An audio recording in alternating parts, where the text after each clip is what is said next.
Ayan. I-flex nga natin guys yung ating ampalaya. Ampalaya. Marami na siyang bunga. Ayan, may bunga dyan. Ayun, may bunga na siya guys.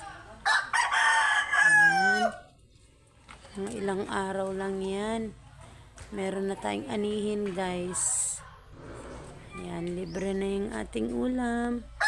Ayan ang aking talong. Ayan.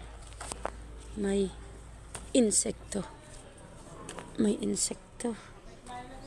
Ayan ang aking sili. Napakaraming bulaklak.